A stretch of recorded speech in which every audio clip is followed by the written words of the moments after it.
The Indianapolis Colts officially have their new starting quarterback, and that is veteran Daniel Jones. We're going to talk about it here in just a second.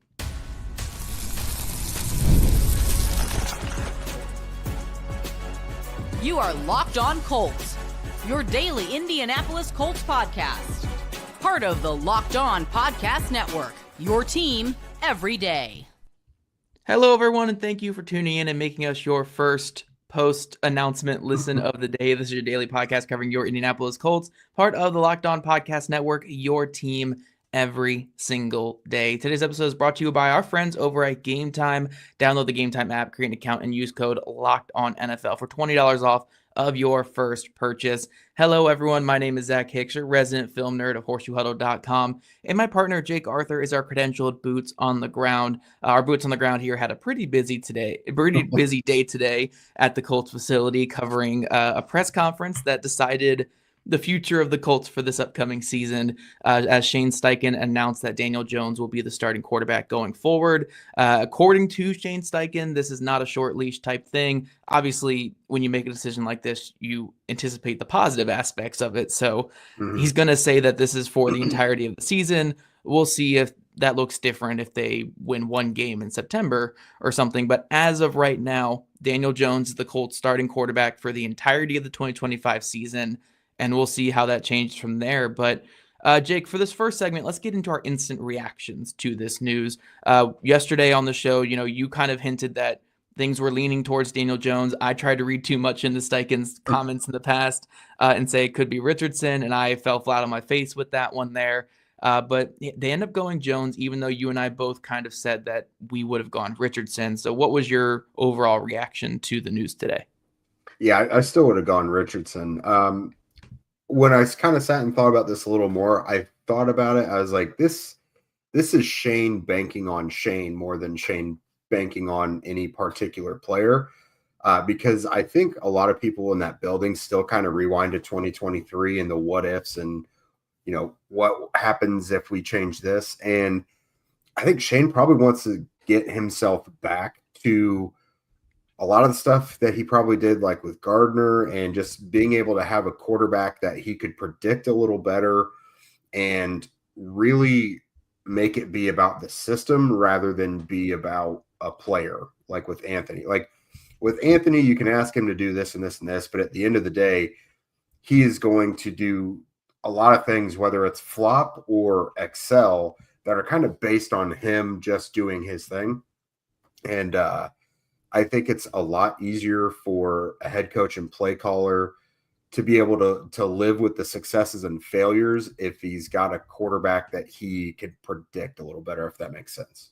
Yeah, no, I think that's exactly where he's coming at with this. And I've been trying to wrap my head around it from a coaching standpoint today. And at the end of the day, Daniel Jones is closer to the coach's kid aspect of playing the position, where it's, if I'm telling you to throw a slant, you're going to throw the slant. Is it going to be the best ball ever? Are we going to get 50 yards on the play? No, we're going to get the 5, 6, 7 yards that was intended. But that's kind of what Daniel Jones is going to give you sometimes. He's not going to always give you that, because we're not talking about a top quarterback here, but he's going to sometimes give it to you. Where Richardson, like you mentioned, is a little bit more volatile from play-to-play basis.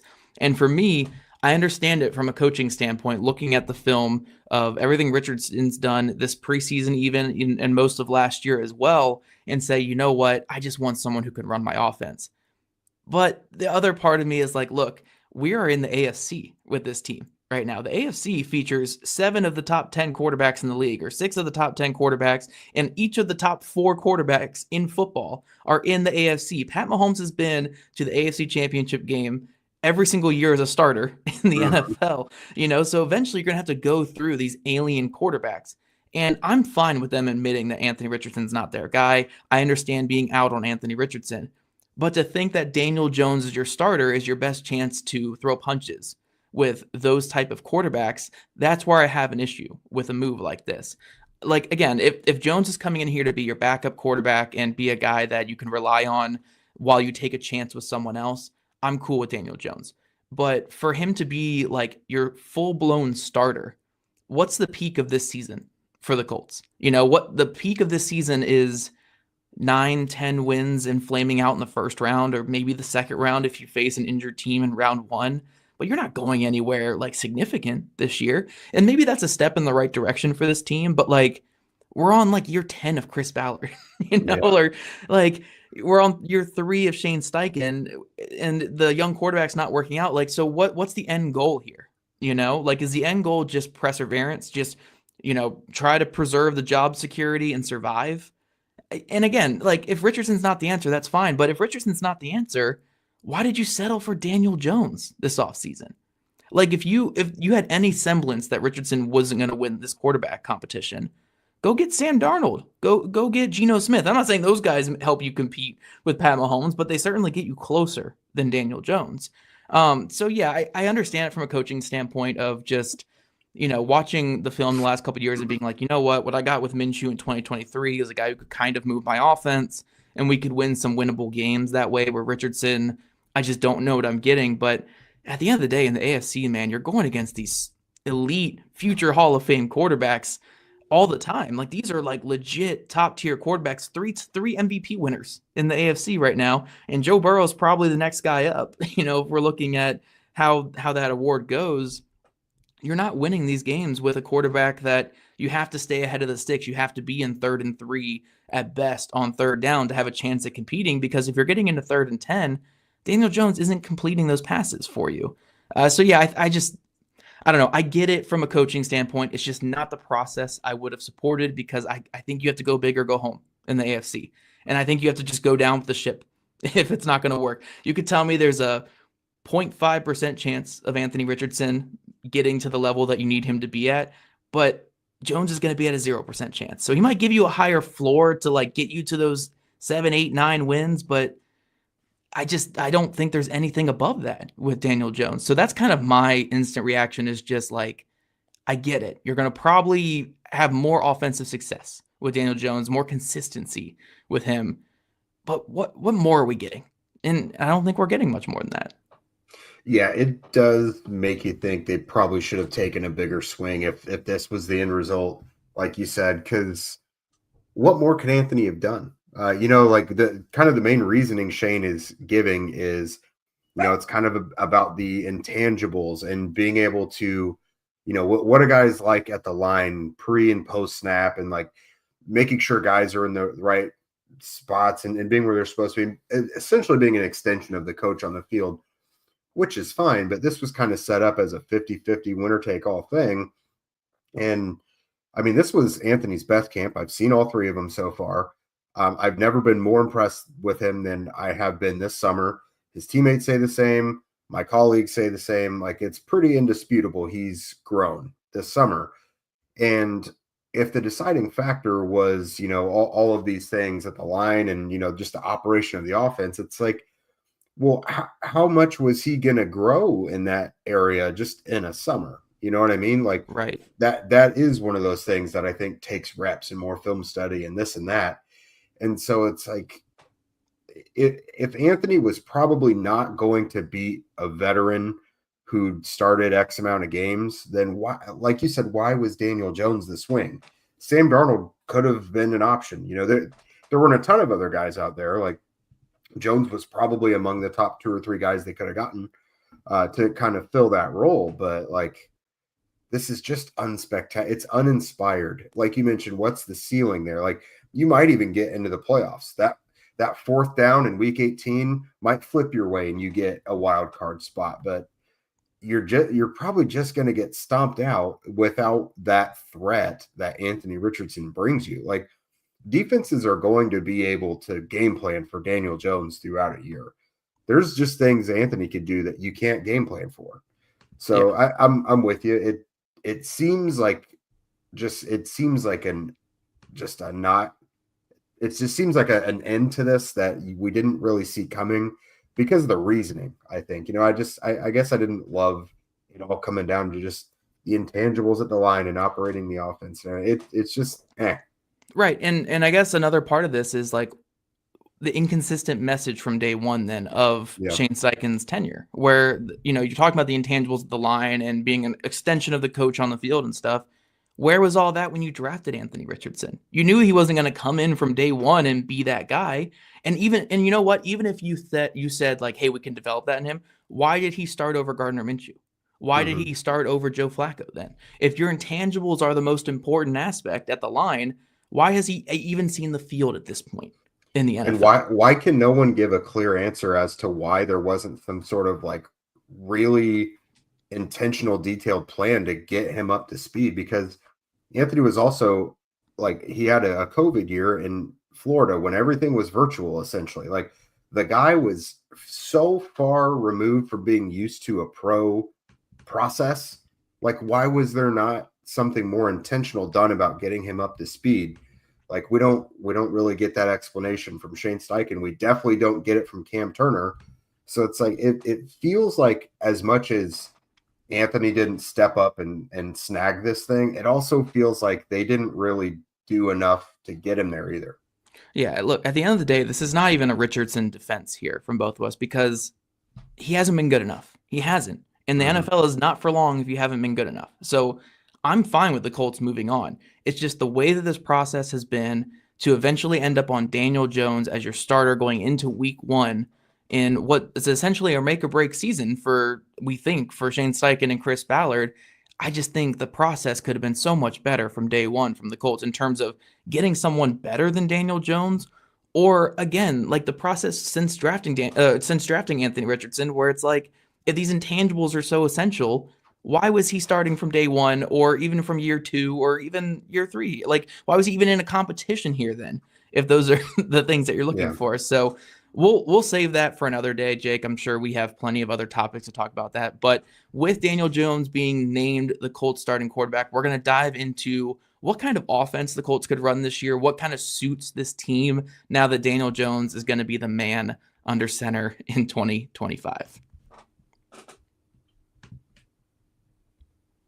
August 26th is officially FanDuel Futures Day. It's a brand new holiday for football fans who live for bold predictions and preseason hunches.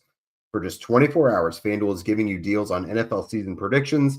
So whether you're calling your MVP, eyeing a long shot division winner, or ready to crown your Super Bowl champ before week 1 even kicks off, this is your moment.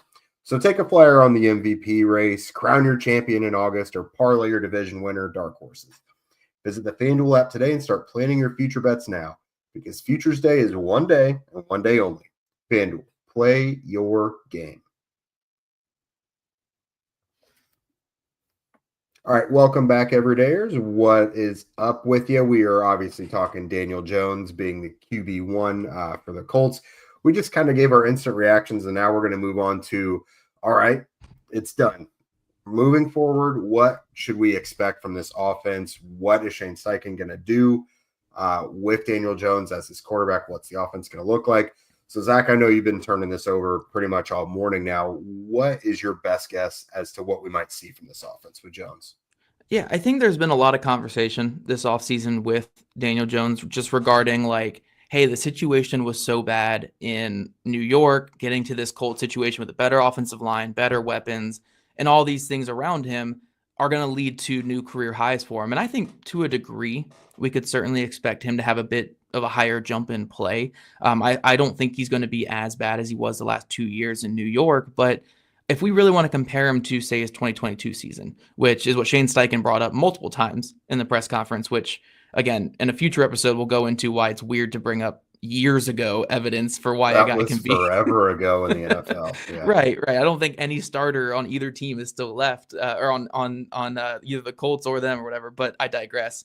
I think there is reason to believe that Daniel Jones can be better than the last 2 years. But one thing to keep in mind with Daniel Jones in that 2022 season is, as a passer, he was not very effective at all. A lot of their efficiency in the passing game was after the catch. Very low average depth of target, very low yards per attempt, and pretty much all his production came because receivers were creating after the catch. Now, I know there's a lot of pushback on like who he was throwing the ball to, but that scheme allowed for him to get the ball to receivers in space. Brian Daboll probably had his best coaching year of his entire life that year with the Giants, and they were able to create something good. And essentially what they did that entire year was they leaned into the running game. They allowed for Daniel Jones to be a top-tier scrambler. That was really where he took off as a player. And then they had a yards after catch, screen game heavy, run away from defenders type of offense. And I think the Colts can institute a similar type of plan of attack this year. They do have the weapons on offense. I mean, you look at, Pierce, Pittman, Downs, Warren, Mitchell, Jonathan Taylor in the backfield. You can certainly put together an offense that is run heavy, run dependent on first and foremost to get ahead of the sticks. And then when you do throw the ball, it's quick screens, RPOs, get the ball out of his hands quick, and don't make Daniel Jones be a difference maker back there, kind of like the Gardner Minshew season in 2023. I do think one thing that's going to be tough to project, though, is, again, the 700 yards rushing for Jones in 2022 came because he was a heavy scrambler. He was like a 10% scramble rate that year, which was like the second most in the NFL, I think, behind like Lamar Jackson or someone like that. I have to look at the numbers again. He's just hasn't been that guy the last 2 years. He has pulled back the scrambling. He's pulled back the rushing because of injuries that he suffered. So I think it's hard to project that he's going to have a similar rushing output. So you need the passing output to come in and really step up. And that's where you're going to want to lean more into play action, lean more into schemed deep shots where he has to throw the ball down the field because you're not giving him many other options, which Shane Steichen does a lot with like his Yankee concepts and stuff. But I think there is a path to success. I don't know how high it's going to get. I think what you're going to do is you're going to run the 2023 Colts offense with Gardner Minshew. You're going to scale back RPOs a little bit because the NFL is just brutally penalizing RPOs now in the NFL. They're trying to take RPOs out of the game. So you're going to scale back RPOs a little bit, and you'll probably bring up just more true play action type plays, and just lean on your run game behind Quentin Nelson and Bortolini in the zone run game. And then if you want to do some power stuff to Gonzalez's side, I think that can work. But you don't want to be a pass first team, and you want to avoid the 3rd and 10s. You want to avoid tie games late where he has to go down and drive and be in a pure passing situation. The more the Colts can be in pass or run threat, the more advantage they have with Daniel Jones. Once they get into pure passing situations, that is where the issues are going to pop up because he's not a great drop back passer, and he has never really been a particularly good third down passer either. Even in 2022, the Giants were the 22nd ranked third down offense, and that's when they were like the 9th best offense in football that year because they were a top 2 rushing offense in the league. So long story short here, I think you want to scheme your entire offense around the run game, be a run first team, mix in play action, wide receiver, running back, tight end screens to get those runs after the catch, and just lean into getting the ball out of Daniel Jones' hand as quick as possible. He is a point guard here. He's not a playmaker. Let him be a point guard and just tell him where to throw the ball to pre-snap. And hopefully those guys get open because he will listen if you tell him where to throw the ball to pre-snap. That is exactly right. And that's what I was going to mention is, this is a guy who you do not want to rely on him. Like, he's not going to be that just classic prototypical pocket passer that's just going to spread the ball around and put the offense on his back. He is going to spread the ball around a bit, but I've noticed he's a guy who the longer the ball's in his hands, he stares receivers down. He gets a bit late getting the ball where it needs to be. So I do think he excels best with those quicks, the quick shots, the RPOs. It's going to, I would imagine there's a little more mobility than the Gardner Minshew one, but it's not going to be the 700 yards. Jones is not running for 700 yards like he did in 2022. He's a few years older. He's had an ACL. That's just not what it's two neck injuries as well. Those neck injuries have really brought down his. He's a lot more averse to contact since those neck injuries, and honestly, I would be too. A neck injury is the worst injury in history. But since those neck injuries, he has definitely toned down the running a little bit, which he should, because he was the guy who would drop his helmet and bash in at the goal line. He was one of those really rugged runners. It's just not going to be what he does. However, I do think the Colts have the weapons around Jones to really bring out what his strengths are. Josh Downs can create after the catch. That's what Michael Pittman Jr. was when he was drafted. Tyler Warren, that is obviously like one of the biggest selling points of drafting him is his yak ability.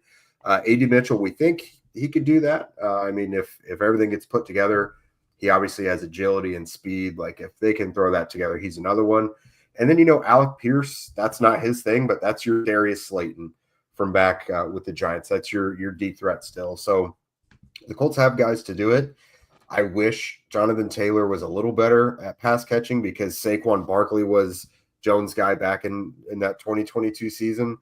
But, they have Tyler Goodson. They have DJ Giddens. Like, they have guys that can catch the ball out of the backfield. So Pudge is all about it, So, no, they've got guys that can play to Jones's strengths. It's not going to be pretty all the time. It's not going to be a prolific offense. They're not going to be one of those teams that's like putting up 400 points in a season. But, I mean, I think they can make this thing be fine. Like, it's not going to rip other teams out of the stadium, but they can win some games. Like, I think this is enough to have them be a functional offense. Don't forget, what was it, like 9 straight games the Colts offense scored 20-plus points with Gardner Minshew? I mean, it was think, just exactly 20 every time. But yes, it was like 20 straight. They had the longest streak in the NFL. They were the last team to score 20 points every game that year. Yep. And again, that goes back to it being Shane believing in Shane and his system and what he can call with a quarterback that he can trust a little bit better. So it'll probably be fine. It's not going to be spectacular. It could end without a playoff berth for the 5th straight year or a wild card exit, but like, it's doable. It's just not. It's clearly the option that has the lower ceiling. Yeah, no, for sure. I think it's not the end of the world. Yeah, you're going to get 18 to 21 points per game. You're going to require your defense to allow less than that per game if you're going to be a playoff team, which is putting the onus on a defense that is really hurt right now. But I have terrible news about the health status. Everybody's hurt on defense right now. Yeah. But guys, we're going to transition that and talk about our expectations now for 2025, how much they have changed with this decision to start Daniel Jones instead of Anthony Richardson at the quarterback position.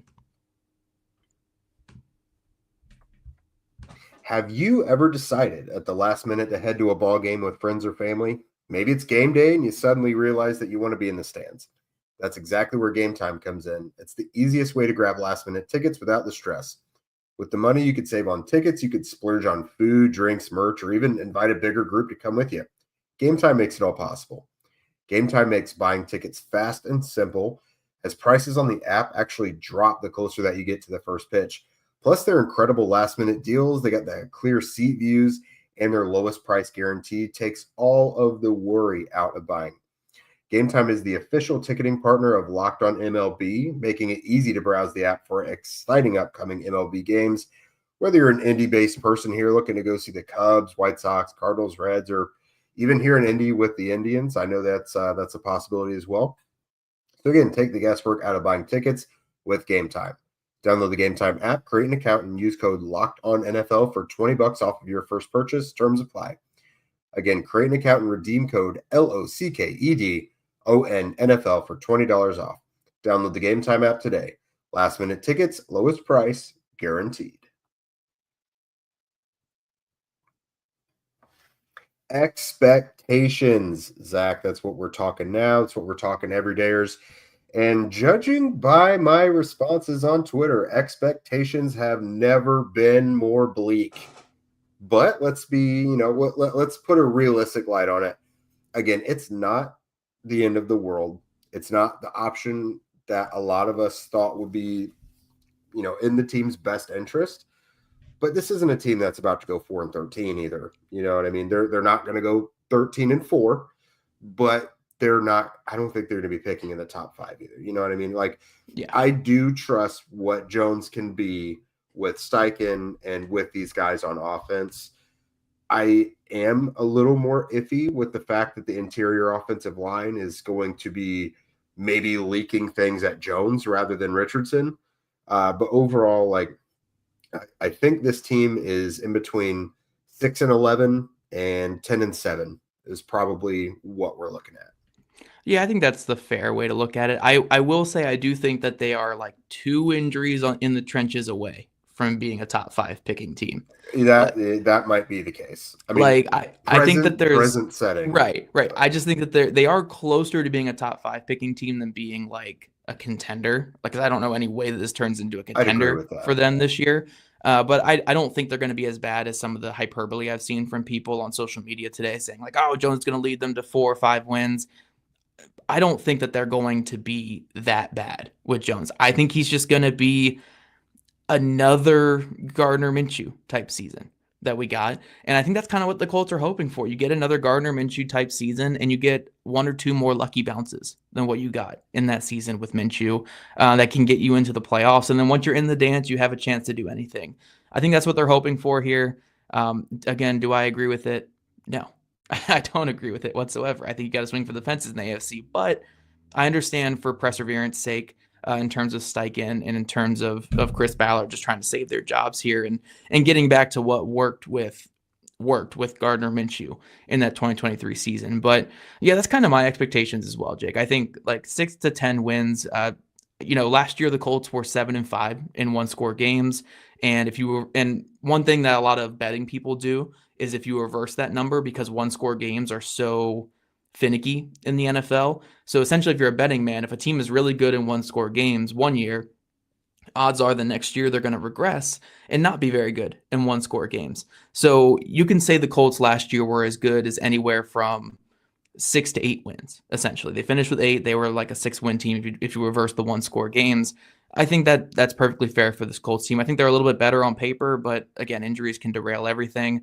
I think they'll be in that like 6 to 10 window, with the bottom having a chance to fall out if they have a couple more big injuries on the O-line or D-line. Because, I mean, look, if they have a tackle go down for the rest of the season on offense, that O-line might be just as bad as some of those Giants offensive lines, just because the reserve tackles are just not at the quality that you're looking for. But yeah, I think they'll be fine this year. I really don't think they're going to be terrible. It's hard to get excited about fine. I think a lot of you guys are feeling that too with like our 700 comments in the side here, but like it is hard to get excited about like a fine team, I would agree. I mean, as our colleague Alan said in the group chat earlier, winning changes everything. So like, even if they're eking out like 21 to 18 wins and stuff, if we're looking at the final, quarter of the season and there are a couple games over 500, like that's a team you can feel optimistic about, locking in a playoff spot. I don't want to be premature and talk playoffs. Obviously, I think, a wild card berth is probably their ceiling. Playoffs. Playoffs. Right. My voice can't handle the Jim Mora right now. Right. I would love to do that for you guys normally, but I can't. Playoffs.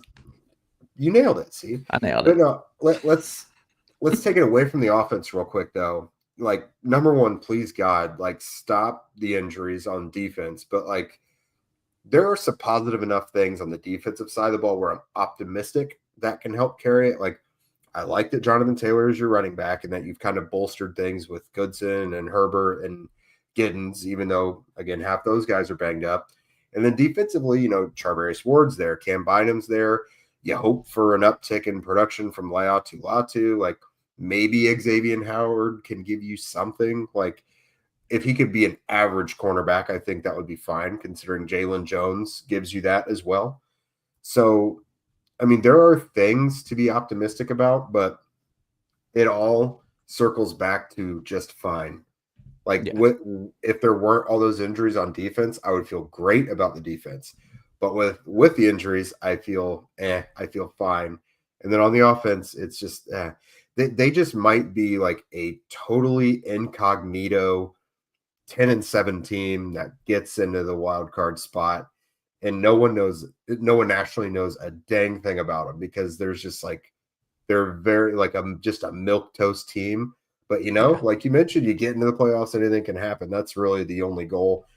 And I kind of think that's Shane's goal here, is just get into the playoffs. Like, this guy can get me there if I just call the right things, and we'll go from there. Like, that's just kind of how I see it. It is funny that we say get in the playoffs, anything can happen, but Pat Mahomes has gone to like 10 Super Bowls in the last couple of years. So not really anything. We just know Pat Mahomes is going to beat you. That anything can happen until Mahomes beats you. But the Bengals beat the Chiefs that year. You just only have to have the fourth best quarterback in football, plus his defense playing out of their mind, and Pat Mahomes having the worst half of his entire life to beat them by 3 in the AFC Championship game. But yes, I digress. We can't even talk about the Chiefs right now because we're so far removed from what they are. But one thing I want to lump into this expectations conversation, Jake, before we get out of here, is while we have expectations for this Colts team to be painfully mediocre in that 6 to 10 win range with Daniel Jones starting and just what we've seen with this team the last couple of years. For me personally, Jake, and I want to get your opinion on this too. For me to keep Shane Steichen and Chris Ballard beyond this season, they at least need to make the playoffs with this decision because, look, you guys connected to take a quarterback top 5. You knew the risk with taking a quarterback that high. You knew he was a raw prospect. You threw him out there to the Wolves in day 1. You gave him his second season, and in year 3, you're basically throwing in the white towel. You're throwing in the towel and saying, you know what, we're going to this veteran quarterback instead because we need to win games. Well, now you sure as heck better win those games. Then, if you're making this decision, you need to win those games because if this is a win now move, you need to win. Simple as that. So if they don't make the playoffs this year, I can't find any reason to keep them. Like you said earlier in the offseason that there is a path for both Steichen and Ballard to keep their jobs without the Colts making the playoffs. There's a way you could sell it to Carly. And you assumingly said that with the assumption that Richardson started this season. If Richardson showed progress and you can make that argument to Carly or say, I don't think there's any argument that they can make if they don't make the playoffs when making this decision to go to Daniel Jones. I think it has to be playoffs or bust for those two. I'm not saying that for everybody on the roster here, but for those two, if you're making the pure win now decision to throw in a 28-year-old quarterback over the guy you took top 5, you better be sure as heck that you're going to win games with that. Or obviously they shouldn't even get a chance to develop another quarterback after, whiffing so hard on Richardson. But especially if you're making a decision like this, when he hasn't even hit 16, 17 games started yet in the NFL, right? Yeah. And I totally agree because what you're doing here just by design is you now don't know. You will now probably never know what you had in Anthony Richardson with that final year of development that could have been this year. They keep saying this isn't the line for him. Keep working. Your time will come. Your chance will come. Blah, blah, blah. You don't want to see your backup quarterback at all in a season. So let's just say it goes that way, and they don't all keep their jobs. Well, then you got fired not knowing for sure what the final chapter of Anthony Richardson with the Colts looked like. I would feel much more comfortable going out with the confidence that he was or was not the guy.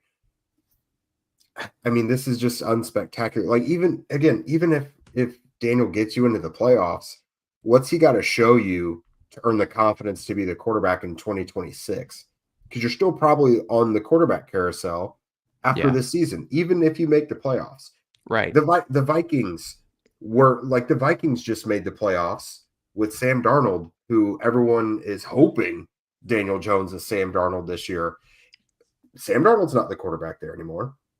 They went to a younger option. They drafted in the first round, right? Yeah, because there is so much value in developing that young quarterback. So again, if you're going to make this decision, it almost has to be like the Brock Purdy over Trey Lance decision in San Fran, where you're just so sure in Brock Purdy, or in this situation, Daniel Jones, that it's going to win games. Because imagine if the 49ers went 4 wins that year with Brock Purdy after making that decision, right? The guy they traded up to get pick number 3 with Trey Lance, and say that they started Brock Purdy over him, a 7th round pick quarterback, and they stunk that year, right? None of those people would be with that organization anymore. But because it worked out, we don't talk about it as much. It's, that was a smart decision. So again, this can all change if Daniel Jones is the guy that you want him to be. But my thing is, if he's the Daniel Jones that we kind of expect, which is fine, perfectly adequate, another Gardner Minshew, you don't deserve to keep your job, because there's no value in that. There's value in developing a young quarterback. And look, to what you said here, Jake, we don't get to see the final chapter of Anthony Richardson. The final chapter is probably bad with Anthony Richardson in Indianapolis. It's probably not going to be good. Odds are it's not working out regardless, right?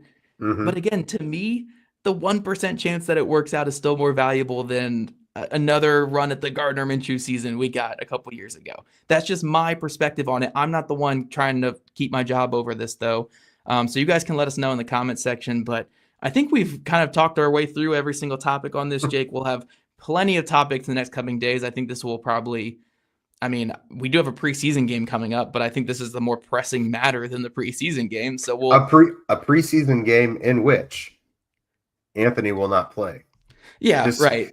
Yeah, too Despite valuable backup quarterback. Yeah, despite his development still being key behind the scenes, he does not get all those reps that he needs so badly. It's Riley Leonard and Jason Bean. I would say Jason Bean needs those reps. He's the QB of the future of like the double future down the line. Isn't that wild though? Because like it's either going to be 3/4 of Riley and 1 of Jason, or like a half and a half, whatever. You and I just talked about the other day. We don't even know that Bean is going to still be on the roster. So he's going to get 1 or 2 quarters probably on Saturday to not even be on the team anymore, even on the practice squad, which is what we're getting at.